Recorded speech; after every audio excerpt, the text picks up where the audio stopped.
का जब पूरा चक्कर बताते हैं तो भयभीत हो जाता है मन की। छोटी छोटी बातों से ही अगर किसी का दिल दुखाया या किसी को हमारे द्वारा ऐसा आचरण हो गया तो उसका हमें भोगना पड़ेगा महाराज जी। पर महाराज जी कभी कभी दूसरे पक्ष में देखा जाता है कि कोई बहुत बुरे आचरण कर रहा है और वो बहुत बाहरी उससे देखा जा रहा है कि वो बहुत धन संपदा और कुछ समय के लिए, जैसे उसका रहस्य जो नहीं जानते वो नहीं समझ पाते। जैसे पुण्य अधिक है, पाप कम है, तो हमें पहले पाप भोगाया जाएगा। ये हमारे सृष्टि भागवतिक विधान में है, पहले पाप भोगवाया जाएगा। और जहां ये खत्म हुआ तो पीछे का पुण्य और अभी का पुण्य प्रकाश ही प्रकाश, आनंद ही आनंद, कभी दुख नहीं भोगना पड़ेगा आगे। हाँ, और जिसका पाप अधिक होता है और पुण्य थोड़ा होता है तो पहले उसे पुण्य भोगाया जाएगा। अब वो पाप करते हुए भी आनंदित है, पाप करते हुए भी सुरक्षित है, पाप करते हुए भी बहुत स्वस्थ है, सब उसकी अनुकूलता है। और जहां उसका वो पुण्य खत्म हुआ और वर्तमान का पाप और पूर्व का पाप लगा, विध्वंस हो जाएगा, मिट्टी में मिल जाएगा, किसी काम का नहीं रहेगा। ये रहस्य हाँ, आंतरिक ये रहस्य है।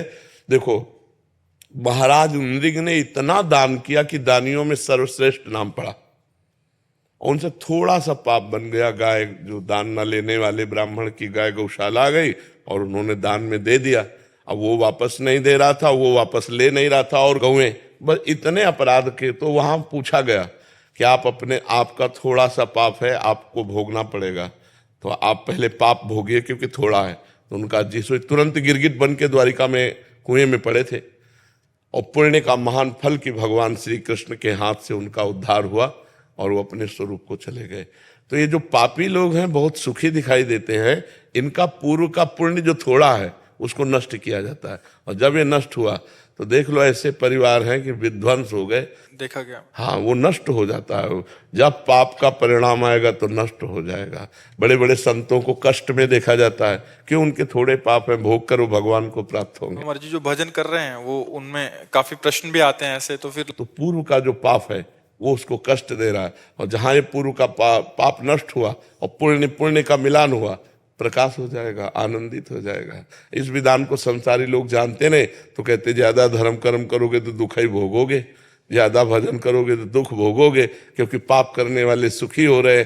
ऐसा नहीं, पाप करने वाले के पास तो कुछ बच ही नहीं जाता, फिर पुण्य नष्ट हो तभी तो किसी काम का नहीं रहता कि यहाँ का सब कुछ नष्ट हो जाएगा, इसके बाद नाली का कीड़ा बनेगा कि भूत बनेगा कि प्रेत बनेगा, क्या बनेगा, कोई परिणाम का पता नहीं। वो तो कष्ट ही कष्ट है आगे, बस आगे कष्ट है। इसीलिए तो शास्त्र में भरा पड़ा हुआ कि होश में हो जाओ, होश में, नहीं तो फिर भोगना ही भोगना पड़ेगा। नरक जाओ, फिर अन्य योनियों में जाओ, उसमें भी बड़ा कष्ट।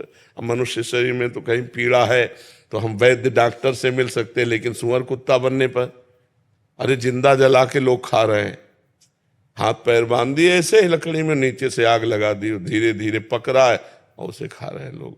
बड़ा पाप कर्म करते हैं, पाप कर्म का फल बहुत दुखमय होता है। अब मान लो इस समय हम सुधार में चल रहे हैं, लेकिन पीछे बुरा किया तो भोगना पड़ेगा। सभी लोग कहते हैं अरे बताओ इतने बड़े साधु, इनको कैंसर हो गया, तो भोगना पड़ेगा ना। पूर्व में कर्म किए, अवश्य में भोक्तव्यम कृतम कर्म शुभाशुभम।